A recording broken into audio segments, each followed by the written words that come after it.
वक्त बिल्कुल उड़ती हुई परछाई की तरह पल भर में ही बीत गया। शेन्योन डिप्लोमेटिक यूनिवर्सिटी पहुंच चुका था। प्रिंसिपल यांग के ऑफिस में एंटर होते उसने अदब से कहा, टीचर मैं शेन्योन हूँ, डिपार्टमेंट ऑफ डिप्लोमेसी का स्टूडेंट। नाम सुनते ही ओल्ड यांग मुस्कुराकर बोले, ए शेन्योन आओ, अंदर आ जाओ और बैठो।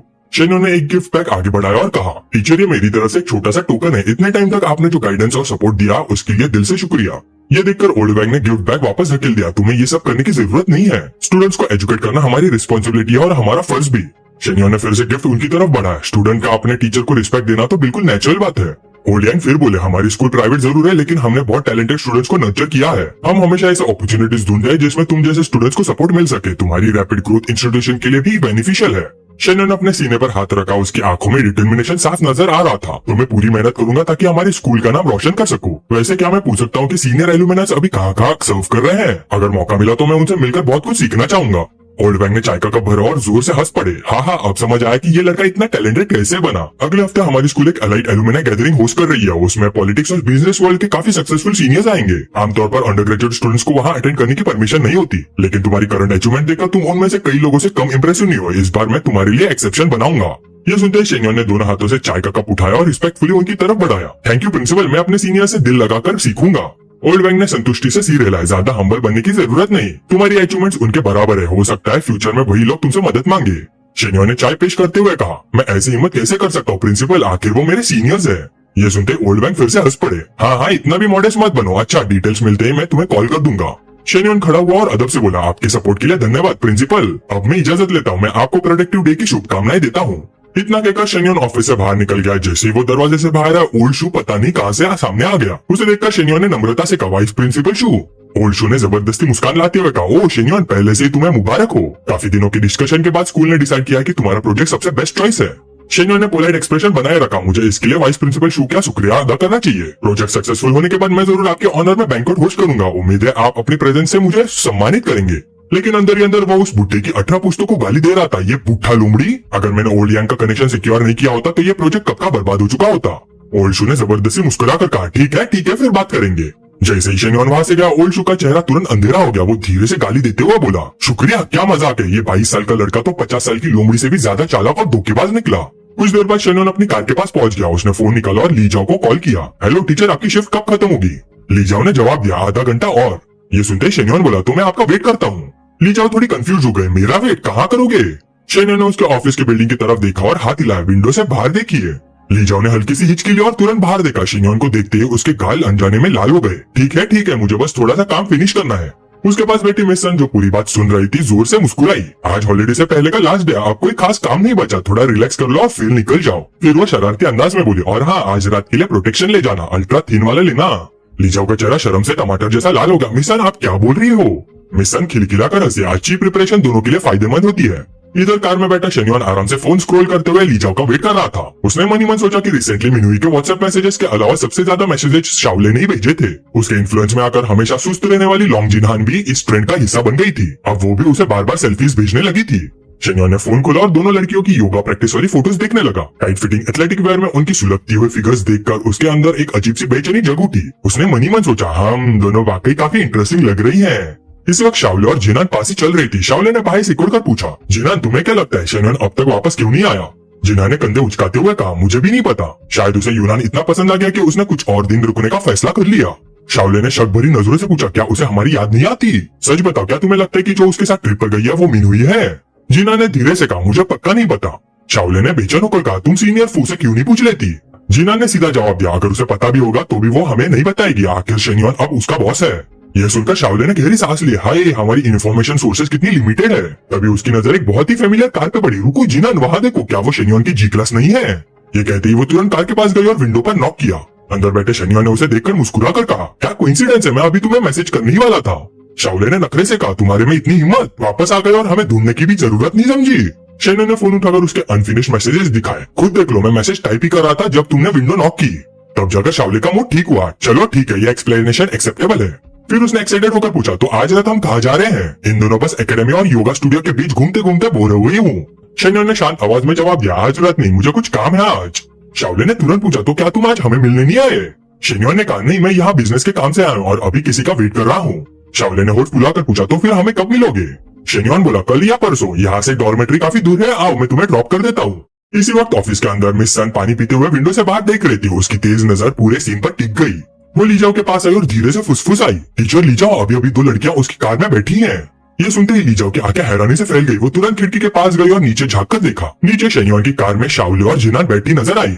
मिस सन ने अपना एनालिसिस जारी रखा। मैंने पहले ही कहा था, शेन्योन जैसा यंग और सक्सेसफुल लड़का बहुत डिमांड में होता है। बहुत सी लड़कियां उस पर नजर रखे बैठी है। तुम्हें मौका पकड़ना होगा, ज्यादा रिलैक्स मत होना। आजकल की लड़कियां हमसे कई ज्यादा बोल्ड होती है, तुम्हें उसे मजबूती से पकड़कर रखना होगा।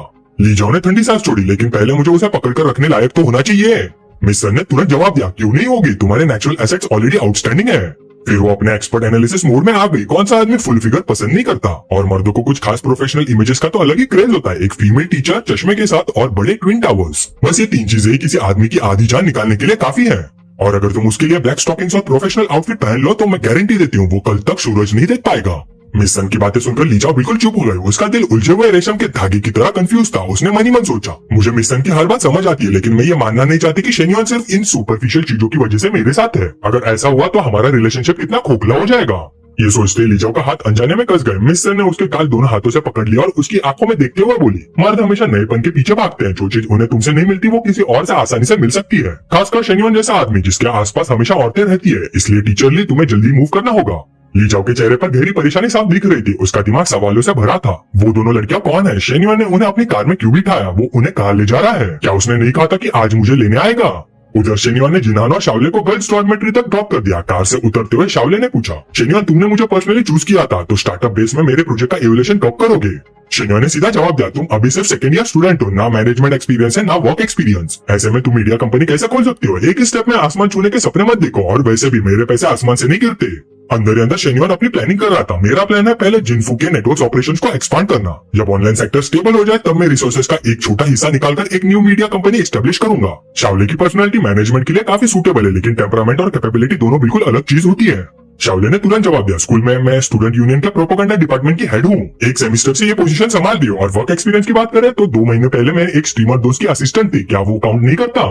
शेन्योन ने सीधी लाइन, नहीं, स्टूडेंट यूनियन और कंपनी दोनों बिल्कुल अलग चीज है, और असिस्टेंट के रूप में तुम्हारा काम का स्कोप काफी लिमिटेड था, है ना? फिर उसने प्रपोज किया, अगर तुम समर वेकेशन में घर नहीं जा रही तो मेरी कंपनी के नेटवर्क ऑपरेशन डिपार्टमेंट में इंटर्नशिप कर सकती हो। वैसे भी वो एक छोटी मीडिया कंपनी जैसा ही है। ये सुनते ही शाओले की आंखें चमक उठी, सच? क्या तुम कंपनी में अक्सर रहोगे?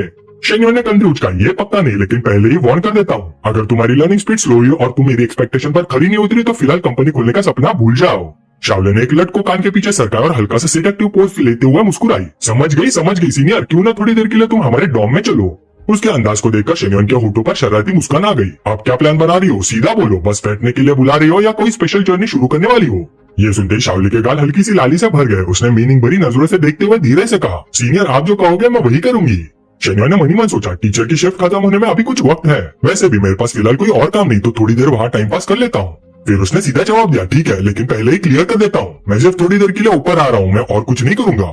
ये कहकर वो दोनों लड़कियों के साथ बिल्डिंग के अंदर चला गया। तभी अचानक डॉर्मेट्री मैट्रन पीछे से आ गई और तेज आवाज में बोली, स्टूडेंट ये गर्ल्स डॉर्मेट्री है, तुम यहाँ क्या करने जा रहे हो? ये देखकर शाओले तुरंत आगे बढ़ी। उसने मैट्रन का हाथ पकड़कर प्यार से कहा, मैम ये मेरा बॉयफ्रेंड है, मैं वेकेशन पे जा रही हूँ तो ये मेरा लगेज पैक करने में हेल्प कर रहा है, क्या आप हमारे लिए एक्सेप्शन बना सकती है? मैट्रन ने हाथ हिलाकर कहा, ठीक है, लेकिन ज्यादा देर तक ऊपर मत रुकना। शाओले खुशी से चमक उठी, थैंक यू मैम, आप सबसे बेस्ट हो। कुछ देर बाद तीनों रूम में पहुंच गए। शाओले ने अंदर जाते ही मुस्कुराकर कहा, देखो रूम कितना क्लीन और टाइडी है, जल्दी से मेरी तारीफ करो।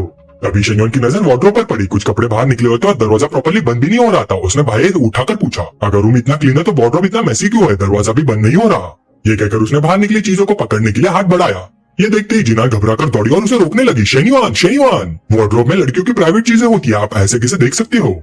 शेन्योन ने क्यूरियोसिटी से पूछा, क्यों? शाओले को तो कोई प्रॉब्लम नहीं, तुम इतनी नर्वस क्यों हो रही हो? कहीं कुछ ऐसा तो नहीं जो तुम नहीं चाहती कि मैं देखूं? जिनान हिचकिचाते हुए बोली, वो। तभी शाओले ने बीच में कहा, जिनान उसे देखने दो।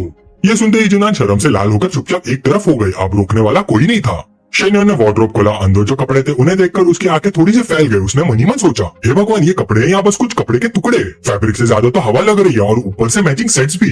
उसके एक्सप्रेशन को देखकर जिनान का चेहरा टमाटर जैसा लाल हो गया। उसने मन ही मन सोचा, मैंने शाओले को मना किया था लेकिन उसने जिद करके ये सब खरीद लिया। अब तो सच में बर्बादी है। शेन्योन हमारे बारे में क्या सोचेगा? शेन्योन ने मुड़कर वार्डरोब की तरफ इशारा किया, शाओले क्या ये सब तुमने खरीदा है? शाओले बिल्कुल एक्सप्रेशनलेस रही। हाँ तो ये सब स्पेशली तुम्हारे लिए तो प्रिपेयर किया है, मैचिंग सेट्स भी जानबूझकर लिए हैं। जिनान तुरंत शर्माते हुए बोले, मैं इसमें शामिल नहीं थी, ये सब शाओले ने खुद खरीदा, मैंने कभी नहीं कहा कि मैं ये पहनूंगी। ये कहकर शाओले विंडोज के पास गया, कर्टन्स खींच लिए। शेन्युआन ने हैरानी से पूछा, तुम सीरियस हो? कर्टन्स क्यों बंद कर रही हो? शाओले उसकी तरफ मुड़कर धीरे से बोली, ये सब तुम्हारे लिए ही प्रिपेयर किया गया है शेन्युआन, अब वक्त आ गया है कि तुम हमारा इंस्पेक्शन करो। शेन्युआन ने मासूमियत से पूछा, इंस्पेक्शन किस चीज का? शाओले ने शरारती मुस्कान के साथ कहा, तुम खुद बताओ। ये सुनते ही शेन्युआन ने घड़ी देखी। टीचर की शिफ्ट खत्म होने में अभी 45 मिनट बाकी थे। उसने मनी मन हिसाब लगाया। एक के लिए तो ये टाइम काफी है, लेकिन दो के साथ फेवरेटिज्म नहीं दिखाया जा सकता, कभी कभी थोड़ा फास्ट होना पड़ता है। फिर उसने दोनों की तरफ देखकर हल्का सा मुस्कुराते हुए कहा, मैं देखना चाहता हूँ कि तुम दोनों में से किसने ट्रेनिंग ज्यादा अच्छी की है। जिनान के गाल तुरंत गहरे लाल हो गए। वो घबराकर जल्दी से बोली, ये सब शाओले का आइडिया था। शाओले ने तुरंत पलटवार किया, बिल्कुल झूठ, क्लियरली जिनान का आइडिया था। दोनों लड़कियों को एक दूसरे पर जिम्मेदारी डालते देखकर शेन्युआन मुस्कुराया। उसने दोनों को एक साथ अपनी बाहों में खींच लिया। बस अब झगड़ा बंद करो, दोनों का इंस्पेक्शन होगा। आज तुम दोनों में से कोई भी बचने वाली नहीं है।